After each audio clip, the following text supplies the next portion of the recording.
saura mieux faire le résumé que moi de son CV, parce que si je l'avais pris et que je vous le lirais, je pense qu'on en aurait pour le temps de la conférence de lire de A à Z. Passez 30 pages, hein, si je ne me trompe pas. Oui, c'est long. Alors le sujet, le djihad et l'islam. Ah, voilà, je me présente. Oui, dites-moi. Juste une question. Comment se prononce votre nom? Alors, moi, je m'appelle Sami, et Aldib ou Aldib, ça veut dire le loup. Je n'ai mangé encore personne, mais ça peut arriver. Donc, c'est Zeev en hébreu. Zeev, tu vois. Bon, alors je vais vous parler aujourd'hui du djihad dans l'islam. Alors, c'est l'objet d'un de mes ouvrages, une série d'ouvrages que j'ai publiés sur des versets problématiques du Coran. Versets problématiques du Coran à travers les exégèses. La première exégèse jusqu'à aujourd'hui, environ 80 exégèses. On a pris des versets et on a vu qu'est-ce que tous les exégètes ont dit à propos de ce verset. Par exemple, nulle contrainte dans la religion. On a pris par exemple ce verset et on a vu qu'est-ce que ça a signifié pour tous ces exégètes qui sont quand même enseignés, etc. Et cet ouvrage est consacré au djihad. Qu'est-ce que les exégètes pensent du djihad? Et la question était de savoir, est-ce que c'est un djihad militaire? Est-ce que c'est un djihad offensif ou défensif? Ou est-ce que c'est un djihad limité dans le temps? Est-ce que ça se termine ou jusqu'au jour de l'éternité, de la résurrection? Donc c'était le but de cet ouvrage qui se trouve sur Amazon. Vous pouvez le commander sur papier. Vous pouvez aller sur mon site. Vous l'avez ici, mon site. Et là, vous avez mes ouvrages. Un grand nombre de mes ouvrages sont téléchargeables gratuitement. Vous pouvez aussi les commander. Et d'autres, si vous n'avez pas l'argent, vous m'écrivez, je vous l'envoie gratuitement en PDF. Donc, j'estime que les lecteurs ont plus de droits que les auteurs. Ça, c'est le principe. C'est le principe. Alors, que signifie le djihad? Première question, alors. Avant tout, je vais essayer un peu de placer l'islam dans sa perspective historique, pour qu'on voie comment ça a évolué, etc., pour qu'on se rende compte le sens du terme djihad. Alors, 570, un jeune garçon est né, s'appelle Mahomet, 570, après Jésus-Christ. Bien. 610, il commence à halluciner. Il reçoit une hallucination. Il reçoit un message de bon Dieu. Moi, je n'ai rien reçu. Hein. Rêve-là, toi, tu as reçu quelque chose? Je reçois toujours, mais je ne partage pas. C'est normal. Bon, alors, donc il ne faut pas t'inquiéter. Alors, jusqu'à 622, 622, c'est un gentil garçon, un peu à la manière de l'armée du salut, ou Jean-Baptiste qui crie dans le désert. Et dans cette période, il reçoit 86 chapitres. 86 chapitres pour ceux qui ne comprennent pas le français suisse. Alors ça, c'est la période de la Mecque. C'est la Mecque. Et le type, c'est un prophète. Il s'appelle prophète. Prophète, c'est un terme qui est connu chez les chrétiens, qui est chez les juifs, qui est chez les musulmans. Et le terme prophète, ça veut dire celui qui informe, l'informateur. Bon, ça peut avoir différents sens, mais en tout cas, ce n'est pas celui qui fait les prévisions de météo, non. C'est celui qui vous donne l'information. Alors, après, il commence à avoir des tendances belliqueuses. Il dit qu'il faut détruire toutes les statues, qu'il faut adorer qu'un seul Dieu. Les gens de la Mecque lui disent « tu nous emmerdes ». Carrément, tu nous emmerdes. Et il leur a dit « je suis venu avec l'égorgement ». Donc il promettait déjà de les égorger, alors qu'il n'avait aucune armée. Alors de 610 à 622, ces 12 ans de prédication, il avait à peine une centaine de personnes, comme adepte. À peine une centaine de personnes. C'était un type. simple. Aujourd'hui, si vous faites un club de cartes ou je ne sais pas quoi, vous aurez plus de membres que lui. 622, il y a des problèmes avec sa tribu, il quitte la Mecque et il va vers Médine. Médine où il va fonder un État. 622, c'est la ville de sa maman à Médine. Et il meurt 632 et il continue à recevoir une révélation où il s'agit de 28 chapitres. Et le Coran compose 114 chapitres. 114 chapitres qui sont classés plus ou moins selon leur longueur.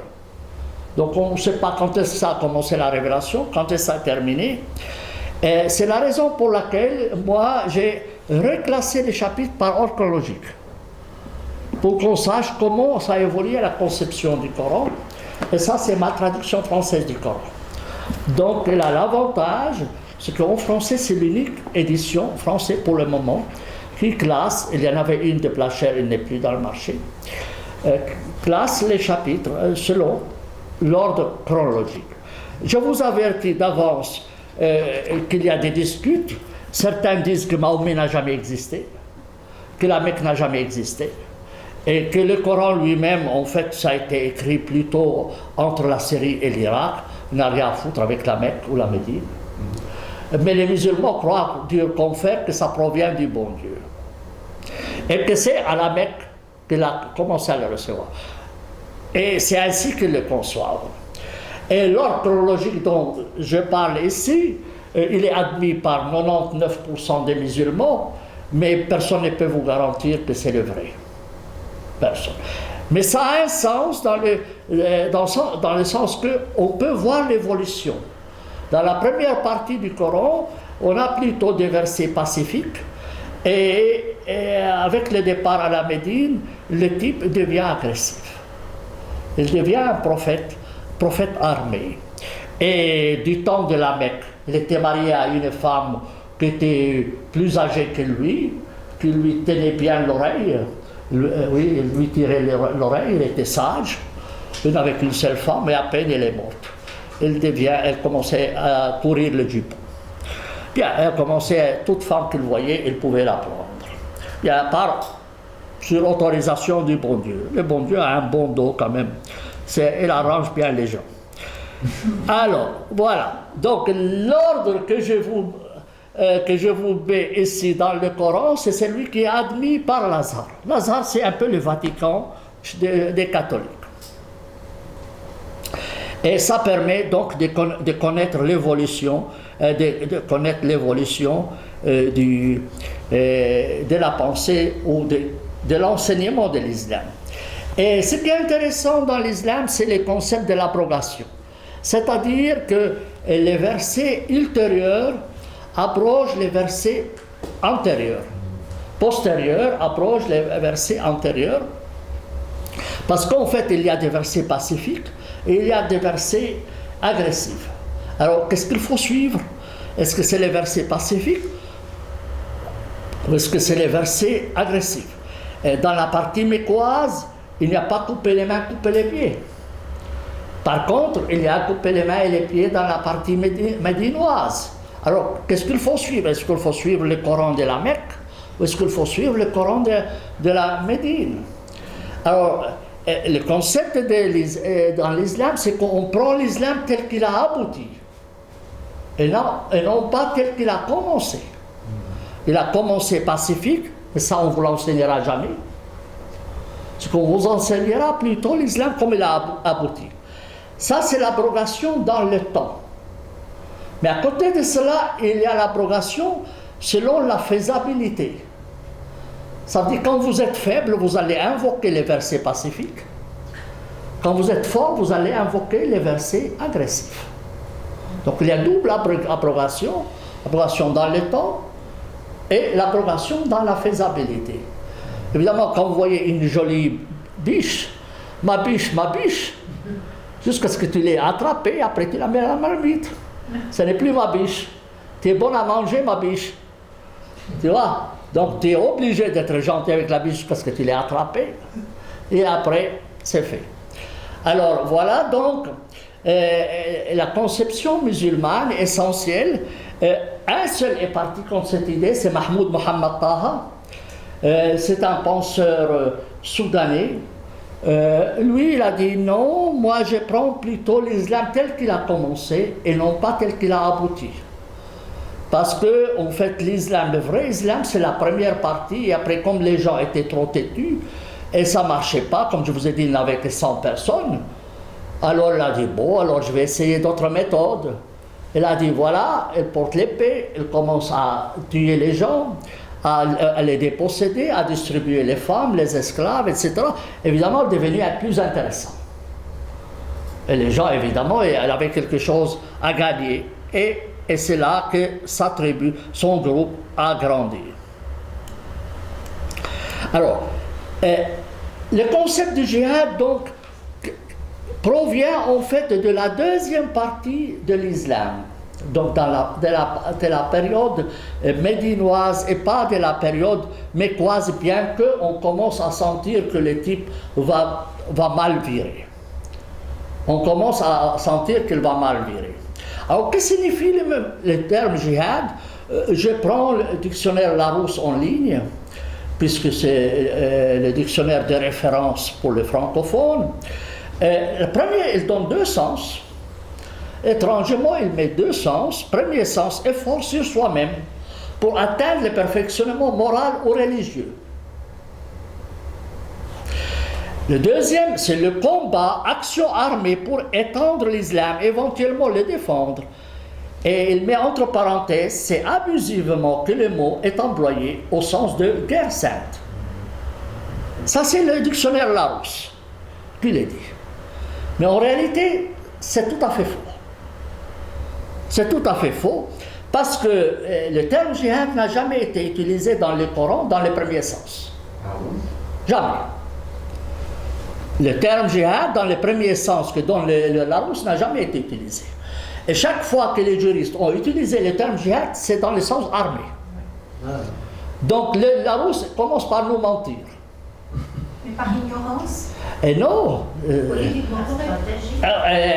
C'est peu aussi que, oui, politiquement correct, comme dit madame, oui. Mais aussi, évidemment, les musulmans sont passés par là. Bien. Alors, que signifie en fait djihad? Djihad, dans le sens étymologique, signifie faire un effort. C'est vrai, ça c'est le sens, faire un effort, mais faire un effort vers quoi? Vers quoi? Alors, il est utilisé en fait 41 fois dans le Coran, le terme, sous différentes formes, dont 33 dans le sens de combat. 33 fois dans le Coran est utilisé dans le sens de combat. Bien. Alors, vous entendrez souvent des gens dire qu'il y a le grand djihad, c'est le premier sens donné par le Larousse, et le petit djihad. Alors Mahomet aurait dit, nous avons fini avec le petit djihad, ça veut dire la guerre, et maintenant nous allons commencer le grand djihad qui signifie la guerre contre soi-même, pour se perfectionner. Mais en réalité, cette phrase attribuée à Mahomet n'est pas authentique. Même les autorités musulmanes, religieuses musulmanes le mettent en doute. Et on ne le trouve dans les exégètes qu'à partir du Xe siècle. Donc lui est mort 632, mais on le trouve 1000 et quelques dans la première exégèse qui utilise le sens. Cette phrase-là, on le trouve seulement dans cette exégèse en l'an 1000 et quelques. Hein? Et beaucoup plus tard, en 1700 et quelques. Donc, quand on insiste sur le grand djihad, petit djihad, ça a un but plutôt propagandiste. Et le djihad peut se passer de différentes manières. Alors Mahomet dit, le djihad peut se faire par votre main, par votre langue ou par votre cœur. Et c'est la moindre des choses, c'est la moindre de la foi. Ça veut dire, si vous arrivez à faire la guerre avec la main, c'est ça ce qui compte. Et sinon, vous devez le dire oralement, vous désolidarisez d'une situation, soit dans votre cœur dire je suis quitte. Vous êtes quitte moralement. Et c'est pour cela, en fait, que tout musulman fait le djihad, soit sur une forme, soit sur une autre. Que ce soit armé, soit par la langue, soit en haïr. Et pour cela, par exemple, dans toutes les mosquées du monde, le vendredi, il y a une prière, Seigneur, rends veuves leurs femmes, rends orphelins leurs enfants, rends-les malades d'une maladie inguérissable, et détruis les mécréants. Et c'est une prière récurrente dans toutes les mosquées du monde. Et ça, c'est du djihad. Haïr l'autre fait partie du djihad. Haïr l'autre. Et l'islam, par exemple, doit faire 5 prières par jour. Doit faire 5 prières par jour où il répète le premier chapitre du Coran, la Fatiha, dernier verset, 17 fois il le répète par jour. Donc plusieurs fois à chaque prière, à chaque génuflexion, il doit répéter ce chapitre, dit conduis-nous sur le chemin droit, non pas le chemin de ceux contre lesquels tu es en colère, ni le chemin des égarés. Alors, contre qui Dieu est en colère, tous les exégètes sont d'accord qu'il s'agit des Juifs. Et contre les égarés, tous les exégètes sont d'accord qu'il s'agit des chrétiens. Donc, 17 fois par jour, les musulmans vont haïr les non-musulmans. 17 fois par jour. Vous imaginez, à la fin, qu'est-ce que ça donne? Si vous lavez le cerveau 17 fois en priant, et on a demandé à petits enfants, j'ai vu une vidéo d'un enfant, qui sont les égarés? Les chrétiens, répond la fille. Qui sont les gens contre lesquels Dieu est en colère? Les juifs. C'est pas écrit comme tel, mais les exégètes sont partis à partir de versets du Coran et des paroles de Mahomet. Pour interpréter dans ce sens-là, Mahomet aurait explicité le sens de ce verset dans ce sens-là. Et ça fait partie du djihad. Haïr Mahomet dit, alors, il y a quelqu'un qui entre au paradis, et puis il dit, en vertu de quoi tu veux que je t'accepte au paradis? Il dit, Seigneur, j'ai aimé en toi et j'ai haï en toi. Donc haïr, c'est la clé du paradis chez les musulmans. Haïr, c'est la... Et Mahomet dit, il faut haïr le mécréant. Vous voyez? C'est pas la mécréance, le mécréant. Oui, voilà. Et donc, voilà, donc ça c'est le concept de la guerre qui est total. Qui comprend soit la main, soit la langue, soit le cœur. Mais le Coran ne se limite pas au terme djihad. Il y a plusieurs autres termes qui sont associés au combat, qui sont utilisés comme qatala, combattre, comme haraba, faire la bataille, ou nafara, mobiliser, ou kharaja, sortir pour la guerre, ou daraba, s'activer ou voyager pour la guerre, anfaqa, dépenser, parce que quand tu payes la zakat, anfaqa, qatala, c'est pas tuer. Si tu dis qatala, c'est tuer, mais qatala, ça veut dire c'est faire le combat. Ça dépend comment tu fais, c'est à brève ou longue, tu vois. Mais dans les deux sens, il y a tuer. D'ailleurs, le Coran dit, il a été prescrit à vous comme il a été prescrit aux gens avant de vous. Vous tuerez et vous serez tués. Donc, un musulman a cette mission de tuer et de se faire tuer. Dans la voie. Et on entend souvent, et on lit dans le Coran, il y a 60 fois, plus de 60 fois, fi sabilillah. Ça veut dire dans la voie de Dieu. Ça veut dire quand vous faites le combat, vous le faites avec une intention religieuse. Vous ne le faites pas juste pour le plaisir de tuer. Même si vous utilisez votre cure-dent vous les faites dans un sens religieux et vous gagnez des mérites religieux. Vous voyez, prenez votre cure-dent, vous les faites comme Mahomet a recommandé de faire. Rien que ça vous fait gagner du paradis.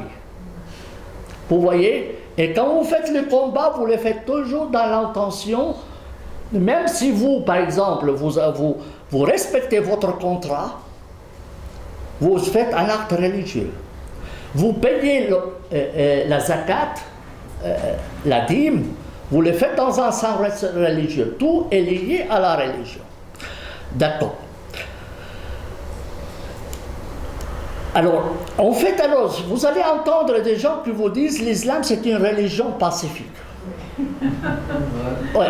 Alors, il y a un imam algérien à Fribourg qui a écrit que le Coran n'a jamais appelé à la violence.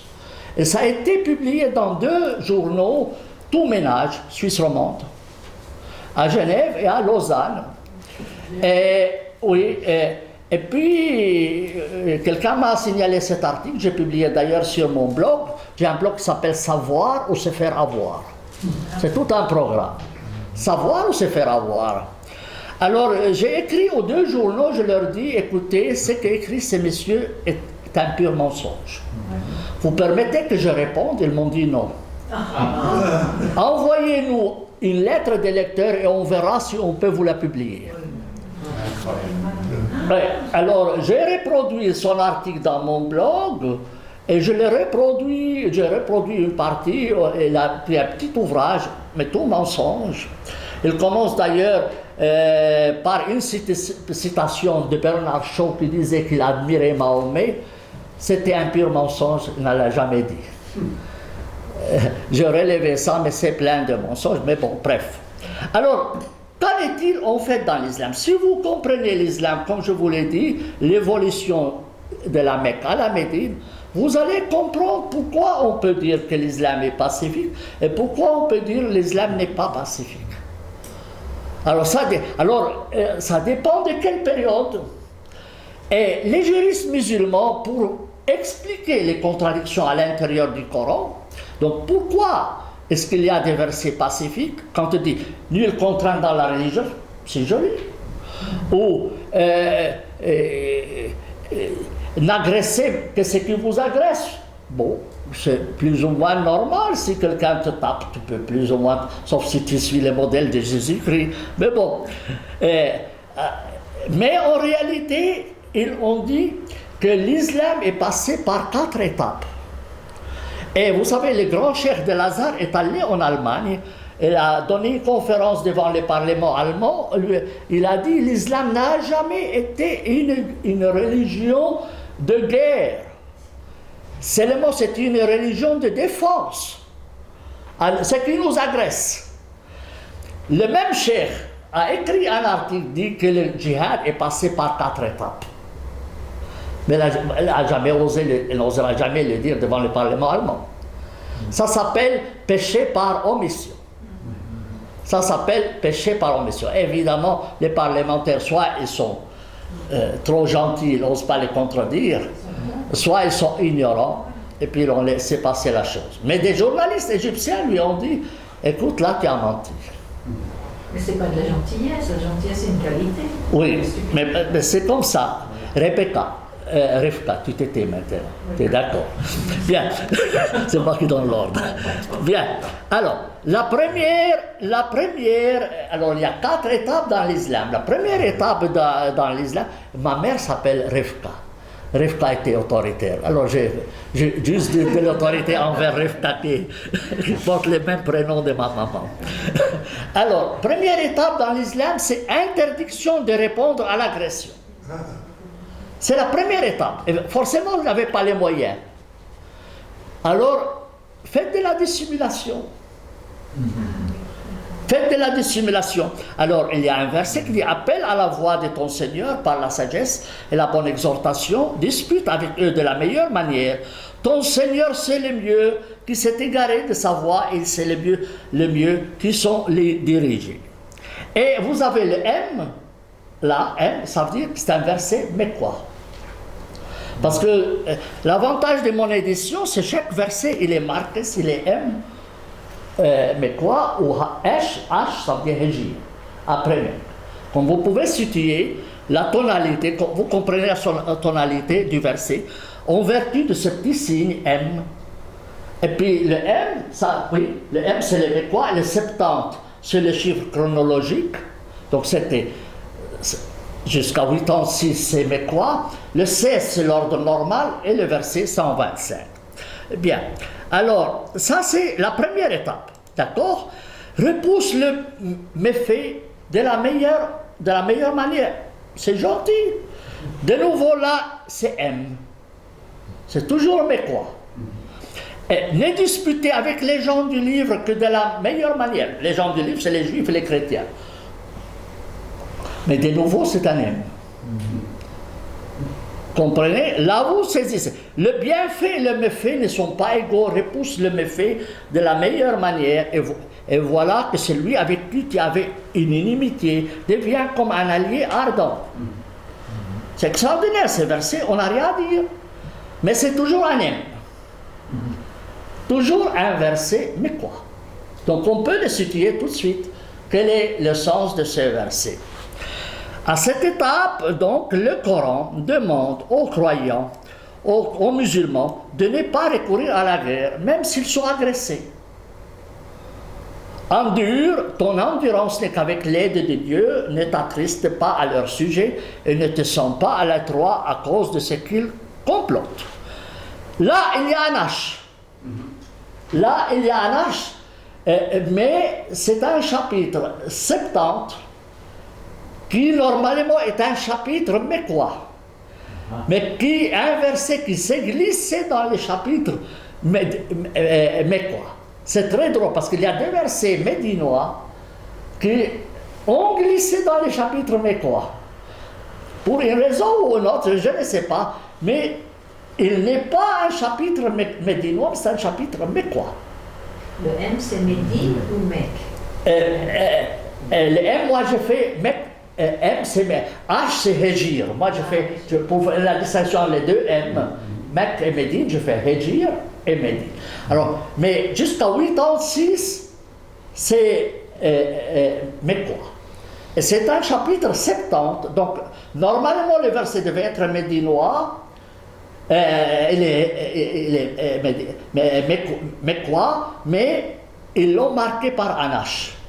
Selon les autorités musulmanes, que c'est un verset ultérieur. Bon. Il serait cependant faux de croire que l'islam de Mahomet a été totalement pacifique pendant la période mécoise. On lit dans cette période le verset suivant. N'obéis donc pas aux mécréants et engage contre eux par ceci une grande lutte. Par ceci, ça veut dire par le Coran. Et c'est toujours un M. Hein? Et un récit menaçant à l'encontre de sa tribu, Mahomet dit dans un récit, ô gens des Quraysh, par celui qui détient mon âme entre ses mains, je suis venu à vous avec l'égorgement. Et Daesh utilise cette parole de Mahomet pour égorger les gens. Sur la plupart de leurs sites, tu vas trouver ce récit pour justifier pourquoi ils égorgent les gens. En fait, ils ne font qu'appliquer ce que Mahomet a prescrit. Permission, alors la deuxième étape, permission de répondre à l'agression. Permission, pas obligation. Permission, si on t'agresse, tu peux répondre. Alors le verset, il dit, c'est après le départ de la Mecque, au début, évidemment on n'avait pas encore l'armée, autorisation est donnée à ceux qui sont combattus de combattre. Alors, de combattre, c'est ajouté entre parenthèses, parce que les mots manquent dans le Coran, il y a une lacune. Alors, il faut le lire, autorisation est donnée à ceux qui sont combattus. Autorisation de quoi? Alors, c'est de combattre, mais dans le Coran, le terme n'existait pas. Parce qu'ils ont été opprimés, Dieu est puissant pour les secourir, etc. C'est la deuxième étape. La troisième étape, c'est de voir le devoir de répondre à l'agression. Si quelqu'un t'agresse, tu dois répondre à l'agression. Et on est encore dans la troisième. Attendez la quatrième. Donc, dans la troisième étape, devoir de répondre à l'agression. Combattez, c'est un ordre dans la voie de Dieu, ceux qui vous combattent et ne transgressez pas. Dieu n'aime pas les transgresseurs. Si on vous combat, combattez-les. C'est là, donc, devoir de répondre au mal par le mal, dans la troisième étape. Ensuite vient la quatrième étape, devoir d'initier la guerre, sans qu'on vous combatte. C'est vous qui avez le droit de commencer la guerre.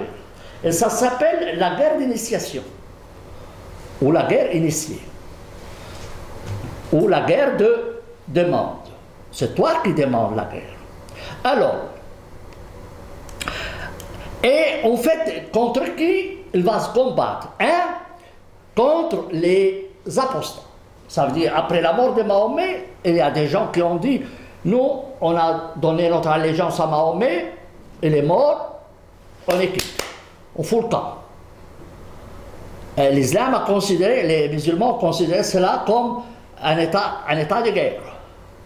Les musulmans ont le devoir d'initier la guerre contre cela, et il y a eu 2 ans de guerre, des milliers de morts, pour contraindre les tribus à revenir au giron de l'islam.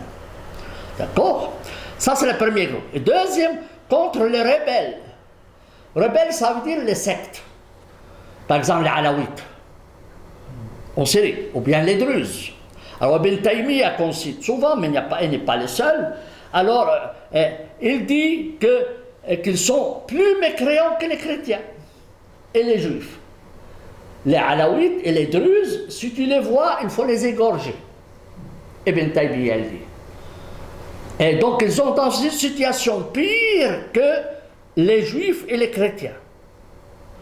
D'où la haine terrible qu'ils ont contre le régime alaouite en Syrie, ou contre les Druzes. Donc ça se comprend qu'ils sont beaucoup plus gentils avec les chrétiens et les juifs qu'entre eux-mêmes. Contre eux-mêmes. Et ça, c'est... Les musulmans initient la guerre. Le simple fait qu'eux appartiennent à une secte est considéré en soi une raison de combattre. Troisièmement, c'est contre les gens de la mécréance. Les gens mécréants ou les gens qui sont...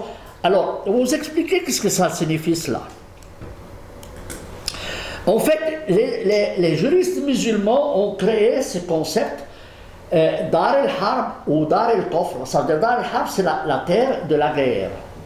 Dar el-Kofr, c'est la terre ou la maison ou le territoire de la mécréance. Alors, le Coran, dans cette étape, la quatrième étape, établit une guerre. Et le djihad contre Dar el-Harb ou Dar el-Kofr, à l'initiative des musulmans. Le but du djihad dans ces cas-là, c'est quoi? C'est, regardez, on va le lire très simplement. Tuez-les où que vous les trouviez et sortez-les d'où ils vous ont sortis. La subversion est plus grave que tuer. C'est un mot-clé, subversion. Fitna est plus grave que tuer. Ça veut dire, si quelqu'un veut te tuer, hein, tu peux répondre à cela parce que tu peux te défendre. D'accord? Si je t'agresse, toi tu peux répondre à cela. Mais le fait que moi je sois mécréant, je fais de la subversion. C'est pire que de venir te tuer. Tu comprends? Donc c'est encore pire que de venir t'agresser. Le simple fait que moi, j'appartiens pas à la religion de Dieu, et que je suis... et il y a la crainte que je sème la subversion dans le monde. Donc on peut dire que c'est une guerre préventive pour m'empêcher que moi, je contagie tout le monde. Alors il faut me tuer moi. Bien que je n'étais pas agressé. Le simple fait que moi, je n'appartiens pas à ton groupe, je fais de la subversion, et toi, tu as le droit d'initier la guerre contre moi. Et on prend un autre verset, combattez-les jusqu'à ce qu'il n'y ait plus de subversion. Ça veut dire qu'il n'y ait pas de moyen Mais le simple fait de ne pas appartenir à l'islam, c'est de la subversion. Et une raison de guerre. Il n'y a pas besoin que tu viennes, que les mécréants viennent agresser les musulmans. Le simple fait qu'ils n'appartiennent pas à l'islam, qu'ils sont mécréants, ils font de la subversion et ils méritent qu'on initie la guerre contre eux. D'accord? Ensuite, combattez ceux qui ne croient ni en Dieu, ni au jour dernier, qui n'interdisent pas ce que Dieu et son envoyé ont interdit, et qui ne professent pas la religion de la vérité parmi ceux auxquels les livres furent donnés, jusqu'à ce qu'ils donnent les tribus par une main et en état de mépris. Alors, je vais vous expliquer qu'est-ce que c'est. Je vais vous expliquer de quoi s'agit-il en fait. Alors, voilà. Le monde comme est représenté dans l'islam, dans son étape finale, est comme suit. Le monde est coupé en deux. Dans l'islam, c'est le monde où l'islam domine. Et dans al-harb ou dans al-kufr, c'est la religion où l'islam ne domine pas politiquement, ni militairement, ni rien du tout. Et le but, c'est que l'islam couvre l'ensemble du monde. Et à l'intérieur de Dar al-Islam, il y a des petits groupes, juifs, chrétiens, sabéens et mages. À cela, on a permis de vivre à l'intérieur de cela, mais à condition qu'ils se soumettent à des normes discriminatoires. Et deux, ils payent les tribus en état de mépris. Le verset le dit, alors ils te prenaient par le collet là, paye ennemi de Dieu. Il t'humilie au maximum pour qu'il te dise que tu es dans un état d'avilissement et que le mieux pour toi, c'est que tu te convertisses à l'islam. Donc le but, c'est on te maintient en vie avec l'espoir que tu deviennes un jour musulman. Et si par malheur tu meurs mécréant, eh bien, c'est interdit que tu sois enterré dans les cimetières communs. Tu es loin des musulmans. Et deux, on n'a pas le droit de demander la miséricorde de Dieu pour toi. C'est la raison pour laquelle, par exemple, les imams à Bruxelles ont refusé de participer à la prière pour les victimes des attentats parce qu'ils ont dit les victimes n'étaient pas tous musulmans. Ils n'ont pas le droit de demander la miséricorde de Dieu pour les mécréants. Puisque ils ont... Alors, voilà, vous, messieurs, supposons vous êtes un musulman. Parce que vous êtes chrétien, vous ne pouvez pas épouser une musulmane. Et la commission fédérale contre le racisme ne dit rien contre cela, bien que c'est discriminatoire. Ne dit rien de cela. Bien. D'ailleurs, il est une juive, la présidente de la commission, mais elle ne dit rien de cela. C'est de la discrimination. C'est de la discrimination. Bien, mais si tu es musulman, tu épouses une chrétienne, tu fais 10 enfants avec elle, tu couches avec elle, tu manges, etc. Tu peux la laisser à sa religion, mais une fois qu'elle est morte dans la mécréance, donc elle n'a pas le droit d'être enterrée à côté de toi. Parce qu'il va te contaminer.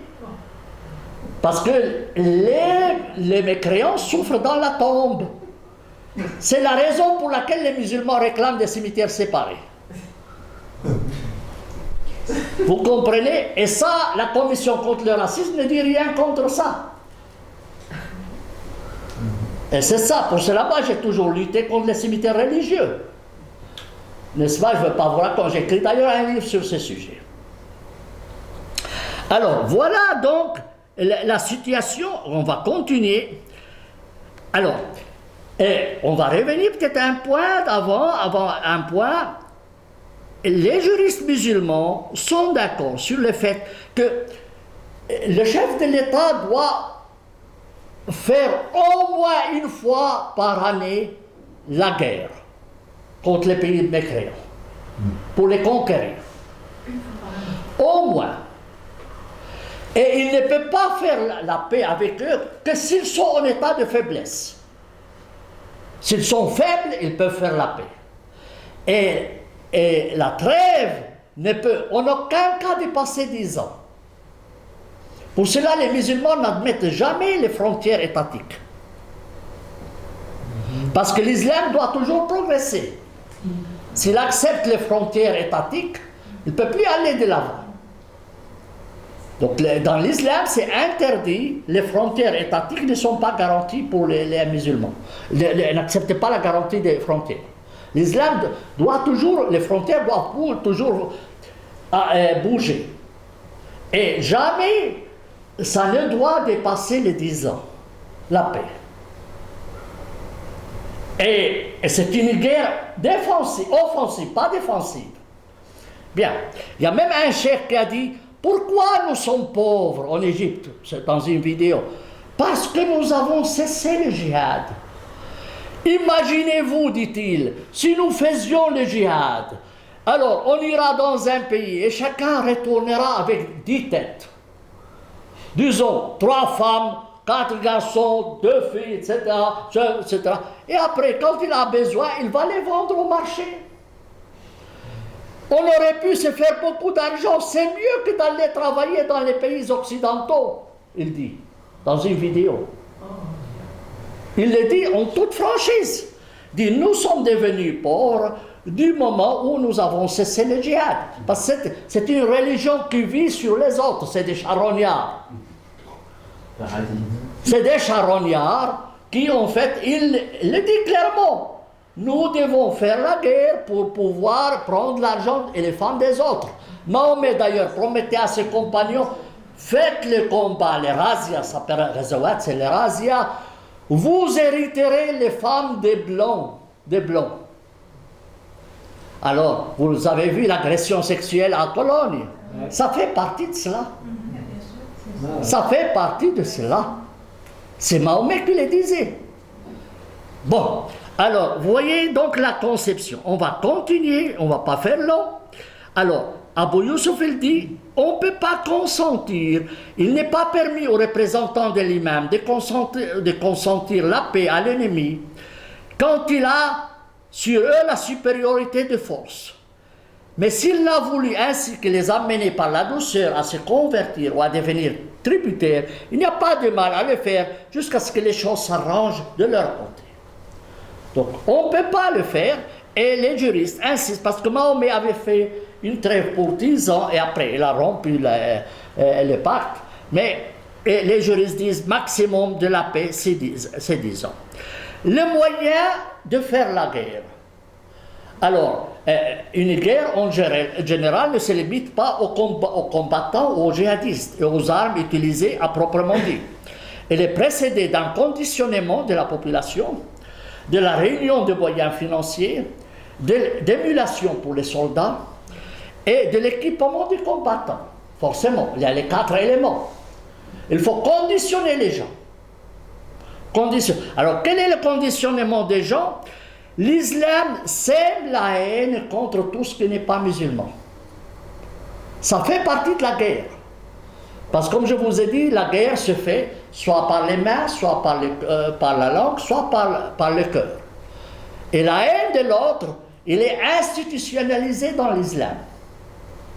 Haïr l'autre, c'est un acte méritoire pour le bon Dieu. Haïr l'autre, c'est un devoir.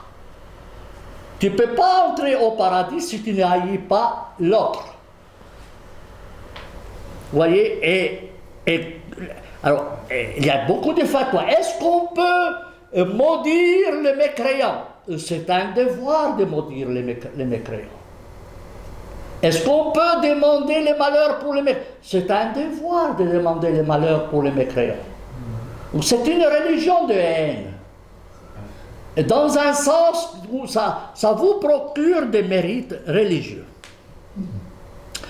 Alors, en fait, l'islam a fait la distinction suivante. Si vous faites partie des gens du livre, vous avez 3 choix.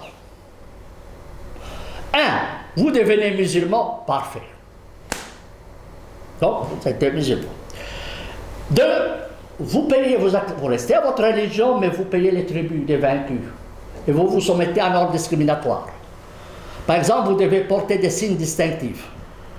Vous n'avez pas le droit de vous peigner les cheveux, une raie là au milieu. Vous devez porter une ceinture spéciale. Vous ne devez pas monter sur un cheval, mais sur un âne. Et si vous vous trouvez sur un chemin, vous devez céder le chemin aux musulmans. C'est des normes qui sont prévues dans des contrats de paix entre les musulmans et les mécréants. Des contrats signés par le calife. Bien.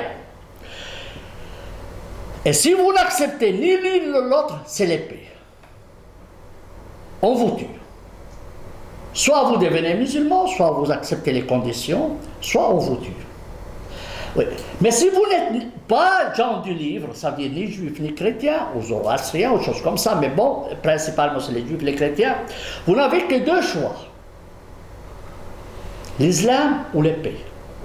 Et c'est la raison pour laquelle, par exemple, quand les musulmans occupaient l'Inde, ils se sont trouvés face à des hindous, qui n'étaient pas gens du livre, ils ont tué 80 millions d'hindouistes. C'est le plus grand génocide de l'histoire. 80 millions d'hindouistes. Et aujourd'hui encore, il y a des mouvements islamistes qui disent, un Indien d'ailleurs qui se trouve en Angleterre, il dit, nous voulons donner aux hindouistes le choix entre devenir musulmans ou l'épée. Oui. À quelle époque? Entre le 11e et le 15e siècle. Oui, 80 millions de... Mais jusqu'à aujourd'hui, et la norme reste. Mais ce n'est pas fait comme ça. Ce n'est pas fait fortuit, parce que ça suit la norme. Et ça, vous allez le trouver, par exemple, dans les ouvrages d'Averroès. Vous connaissez Averroès, il est considéré comme un philosophe éclairé, mais il était aussi juriste. Mais dans ses ouvrages juridiques, son ouvrage juridique est une encyclopédie énorme de 2 grands volumes traduits en anglais, il ne dit pas autre chose que ça. Alors, prenons maintenant, quel est le sort qui est réservé? Voilà, vous tombez dans un pays, le pays ne se soumet pas, même si c'est des chrétiens et des juifs, ils ne veulent pas les tribus, ils ne veulent pas devenir musulmans. Alors, les combattants, il faut les passer à l'épée. Les hommes et les enfants et les femmes deviennent propriété des soldats comme esclaves sexuels et autres. Et Daesh a fait la même chose. C'est la même, Mahomet l'a fait. Mahomet l'a fait la même chose. Osman d'ailleurs, il vendait les femmes esclaves pour se procurer des armes. Ce que fait Daesh. Daesh ne fait rien d'autre. Et alors on dit, le Daesh n'est pas de l'islam, mais c'est faux. Dites, donne-moi quelque chose que Daesh a fait et que l'islam n'a pas fait. Que Mahomet n'a pas fait. Il n'y a pas. Donc c'est tout à fait faux de dire que Daesh n'est pas... Et Daesh est enseigné, ce que fait Daesh est enseigné dans les cours qui sont donnés aujourd'hui de jardin d'enfants jusqu'à l'université, dans l'université de Lazare, dans les programmes de Lazare en Égypte. Les mêmes. Les mêmes. Bien. Alors, et donc, voilà, si vous êtes combattant, on vous tue.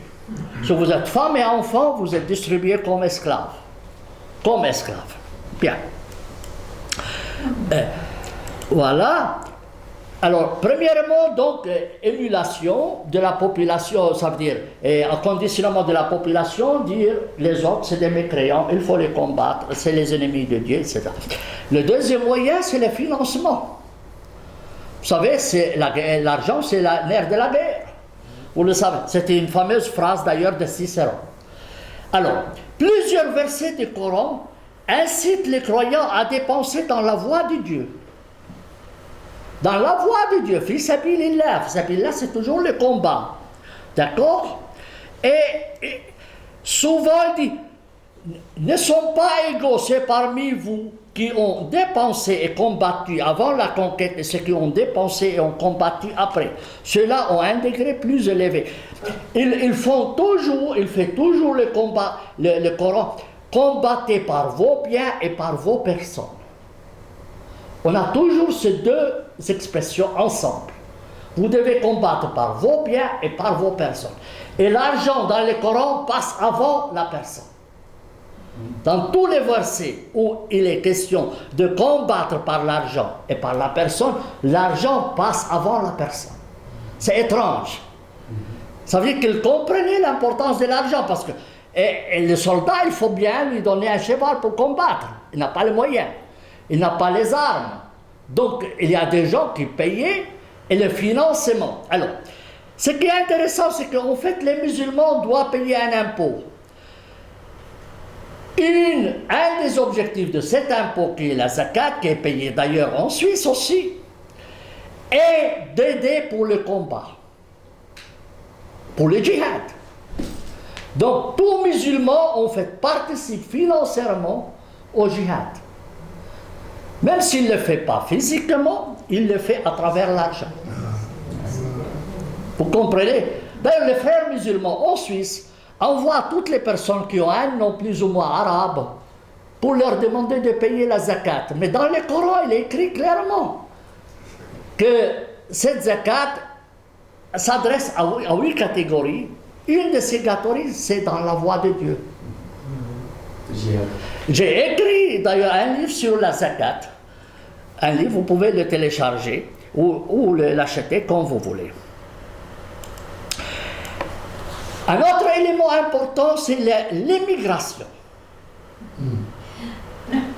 L'immigration, aujourd'hui, on a les problèmes de l'immigration, mais on ne se rend pas compte que ça a un lien avec le combat. En fait, le calendrier musulman commence par le Hégir. Le Hégir signifie l'immigration. Le calendrier musulman est un calendrier d'immigration. Mahomet quitte la Mecque, il avait des adeptes, il leur dit « Venez vers moi, parce que quand vous venez chez moi, vous allez me renforcer et vous allez combattre avec moi. » Alors souvent, le Coran prescrit « Immigrer et combattre ». Immigration et combat sont deux concepts liés intimement. Vous voyez, donc, et de même, prier et payer la zakat. Ce sont deux couplets qui sont deux termes qui sont souvent liés. Oui, 90% des fois qu'il utilise le terme prière, il y a payé. Oui, prier et payer. Les deux termes. D'ailleurs, la première guerre qui a éclaté entre les musulmans, c'est parce qu'ils refusaient de payer. Oui, l'argent, évidemment, l'argent. Alors, actuellement, Daesh dit aux musulmans en Occident, quittez les pays mécréants, rejoignez-nous pour combattre. D'où les gens qui vont là-bas. Et ça fait partie de l'immigration. Et maintenant, on leur dit quoi? On a assez, restez là où vous êtes et faites les loups solitaires. Voilà. Et c'est ça. Et ils ont écrit des manuels à leur intention, comment ils peuvent combattre sur place. Et ils ont dit, nous avons pu infiltrer en Europe, selon des indications, 4000 combattants en Europe. Imaginez, il y avait 3 personnes qui ont, dans Charlie Hebdo, 3 ou 4 personnes. Ils ont mobilisé 1 millier d'hommes, soldats pour les attraper, après 3 jours. Mais vous imaginez que s'il y en avait 20 attaques similaires, vous allez épuiser toute la trésorerie de l'armée. Oui, il y en a eu combien? 3 à Bruxelles. Combien ça va coûter?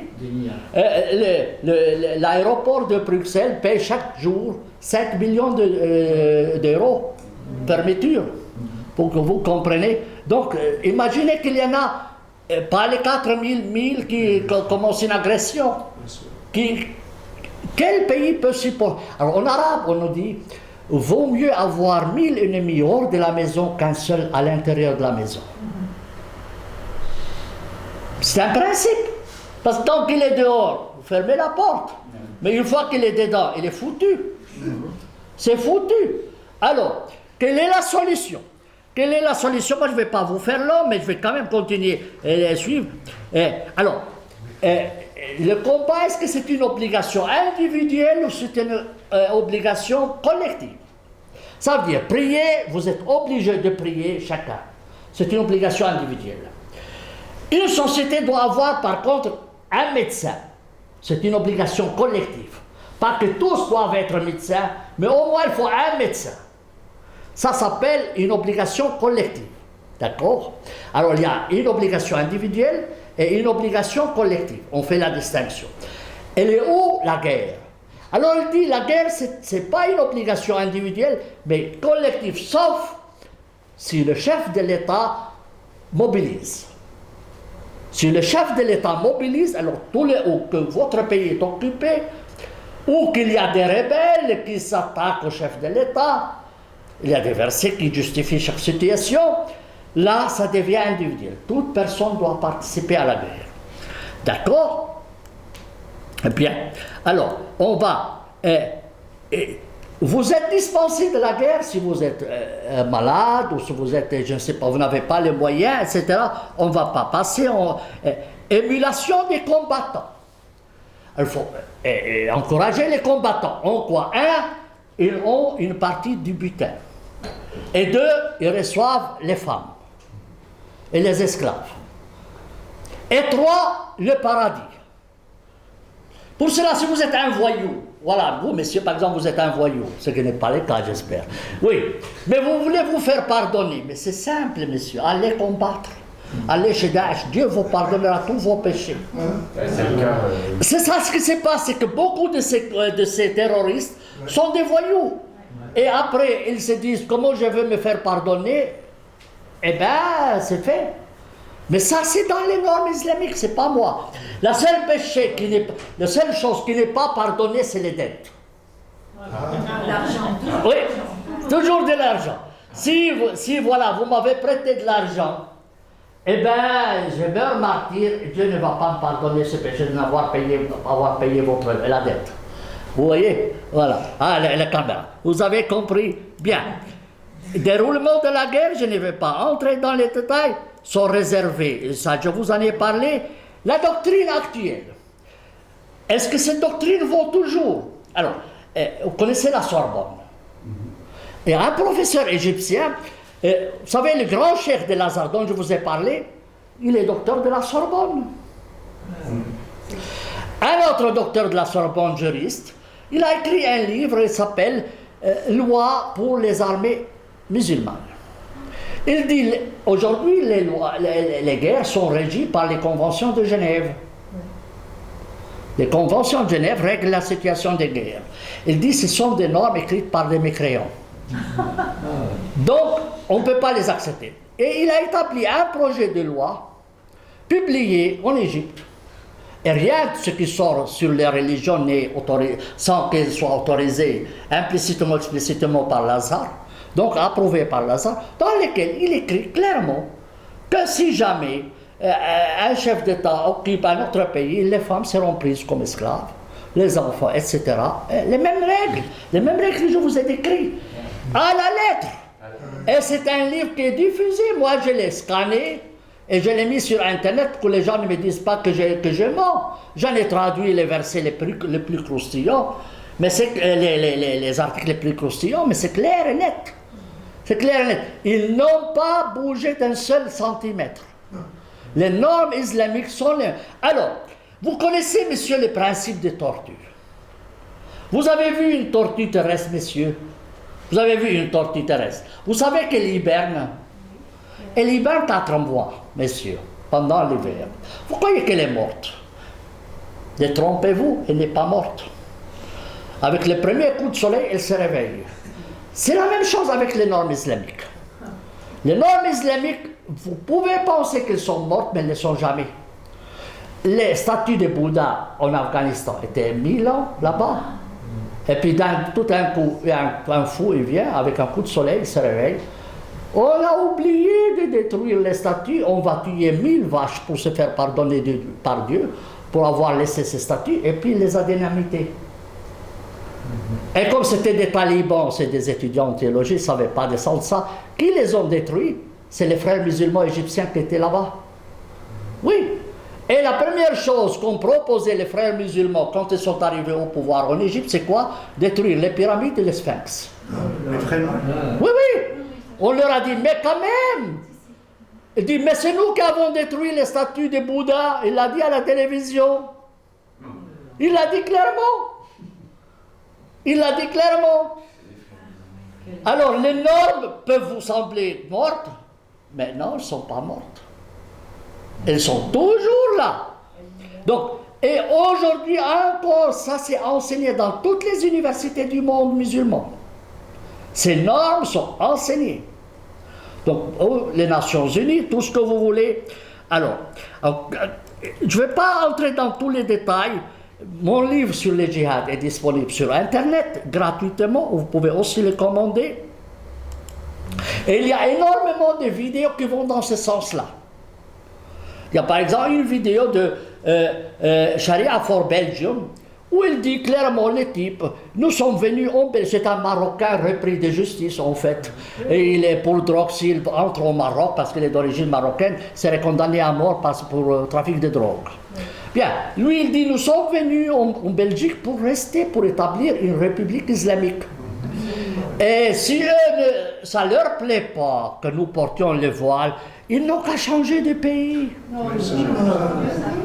Il le dit tout clairement. Nous sommes venus ici, nous allons ailleurs.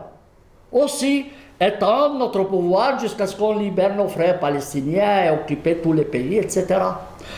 Et j'en ai répertorié énormément de vidéos, soit sunnites, soit chiites. Sans distinction. Parce que les mêmes causes donnent les mêmes effets. Ils n'ont pas inventé les normes. Ils n'ont pas inventé les normes. Bien, alors, juste pour finir, alors, Ada Chentouf, c'est l'imam de Fribourg qui dit donc que l'islam, religion de paix, de tolérance et d'amour. Il a un site. Bien, oui, d'accord. D'accord. Oui, alors après, il avait publié, donc il y avait cet article-là, il dit, le Coran n'admet aucune violence, ni meurtre ou assassinat sur un être humain, quelle que soit sa croyance. Il dit, bien, alors, il cite des versets, mais aucun des versets médinois. Tous des versets mécois. Ben, si vous allez chez un médecin, vous avez mal à la main gauche. Et vous soignez la main droite qui n'est pas malade. Eh bien, il n'a pas soigné. Il a péché par omission, n'est-ce pas? Les types, il vous dit non, mais il a omis l'essentiel. Il a omis l'essentiel, les normes, bien. Et les journaux marchent dedans, les journaux suisses. Ils refusent qu'on y réponde. Et ils refusent qu'on y réponde, j'y peux rien. Et j'ai publié d'ailleurs ma lettre aux 2 journaux dans mon blog. Savoir ou se faire avoir. Alors, que faire? Que faire maintenant? Que faire maintenant? Conclusion. Soit interdire l'islam, soit on a tendance à réformer, soit le cadrer strictement. Soit le cadrer strictement. Alors, comment le faire? Alors, pour moi, il faut interdire la distribution du Coran dans la forme actuelle. Il faut... dans la forme actuelle. Il faut le classer par ordre chronologique pour que les gens sachent de quoi s'agit. Dans ma nouvelle traduction, j'ai fait la 2e édition du Coran, j'ai mis au début un avertissement contre ce Coran, exactement comme on a fait avec Mein Kampf de Hitler.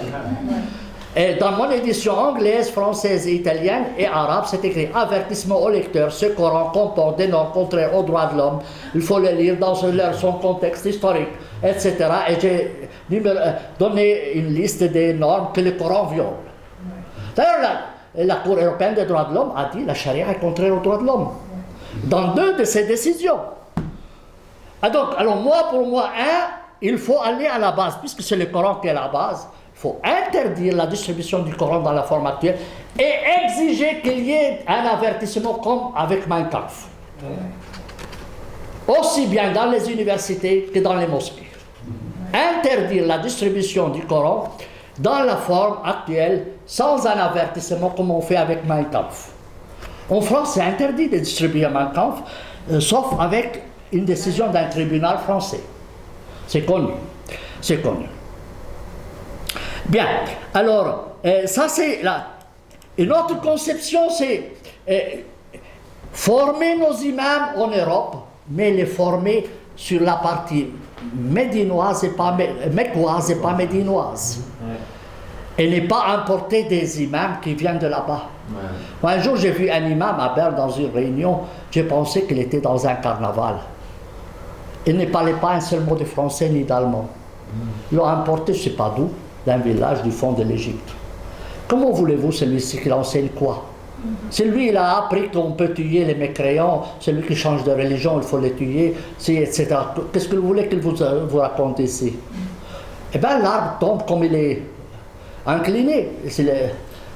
Là où il est penche, il va tomber. Ça, c'est l'encadrement strict de l'islam. Il faut, voilà, encadrement strict de... Alors moi, j'aurais interdit les mosquées. Moi, j'étais contre les minarets. Aujourd'hui, j'interdirai les mosquées et je mettrai des salles polyvalentes. Ouvertes à tous. Alors, vendredi pour les musulmans, samedi pour les juifs, dimanche pour les chrétiens, lundi pour les bouddhistes, mardi pour la danse du ventre, jeudi pour les cours, pour les sports, etc. Où c'est ouvert pour tout le monde. Et parce qu'en arabe, on dit celui qui te voit, quand on te voit, tu as honte de faire. Vous savez, en France, il y a des systèmes de brouillage d'enregistrement. La moitié des appareils de brouillage d'enregistrement en France sont achetés par les mosquées. Pour empêcher que ce soit enregistré ce qui se dit. Ça prouve qu'ils ont des choses à cacher. Oui. Bien sûr. Alors pour cela, moi j'étais contre les minarets parce que j'avais dit la Constitution garantit le droit de prier mais pas de crier. Ça c'est d'ailleurs c'est écrit d'ailleurs dans mon texte de Wikipédia, l'article est sur moi. Sami a pris position contre les minarets parce que la Constitution garantit le droit de prier mais pas de crier. Mais aujourd'hui je dis la Constitution permet de prier mais pas faire des nids de terrorisme. Et toutes les mosquées sans exception sont aujourd'hui des nids de terrorisme. Ça c'est pour moi c'est clair et net. Je ne vais pas les interdire de prier. Et puis, en plus, cette prière qui est répétée 17 fois par jour. Vous savez, les catholiques, ils faisaient le vendredi saint une prière qui dit Seigneur, je ne sais pas, ils parlaient des juifs perfides. Les juifs font des pieds et des mains, ils ont supprimé cette prière de la prière catholique. Et aujourd'hui, l'Église ne le dit plus. Eh bien, on doit faire la même chose pour l'islam. Pourquoi on ne l'a fait pas avec les catholiques, on ne le ferait pas avec les musulmans? Alors il faut généraliser interdiction de répéter cette phrase, parce que cette phrase, elle est toxique. Elle est toxique.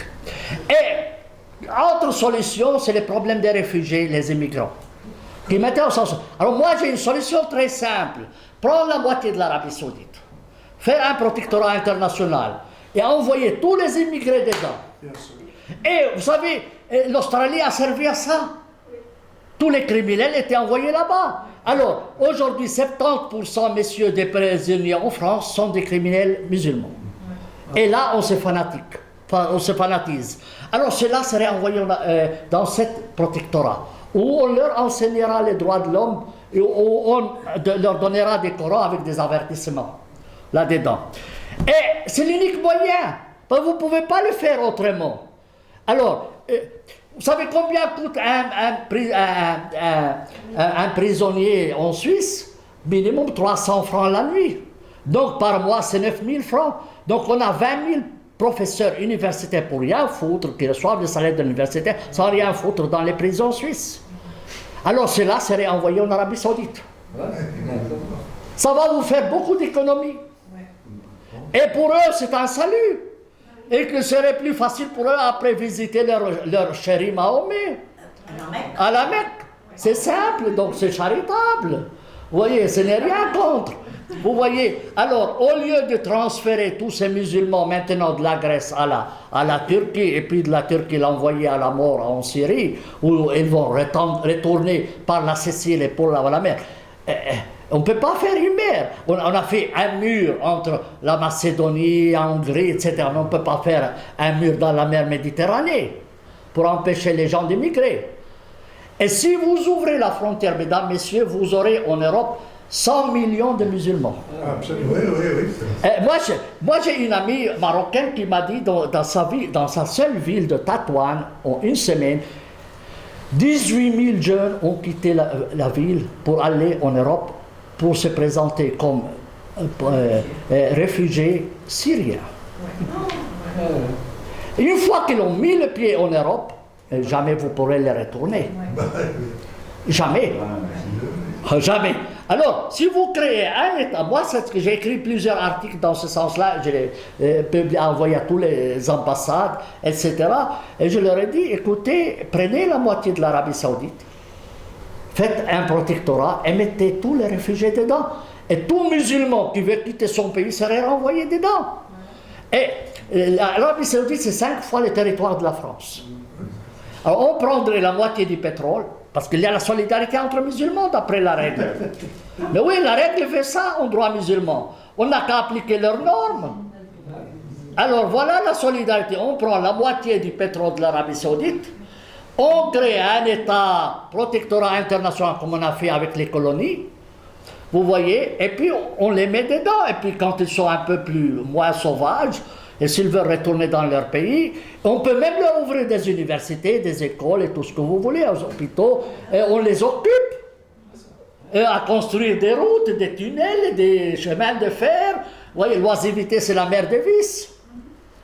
Vous voyez, et au lieu de rien foutre et aller des agressions sexuelles à Cologne.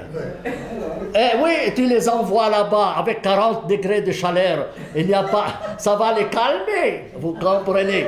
Oui, c'est la solution l'unique que je trouve. Parce que ce n'est pas possible autrement. Et je ne sais pas pourquoi ils ne bougent pas, les Européens.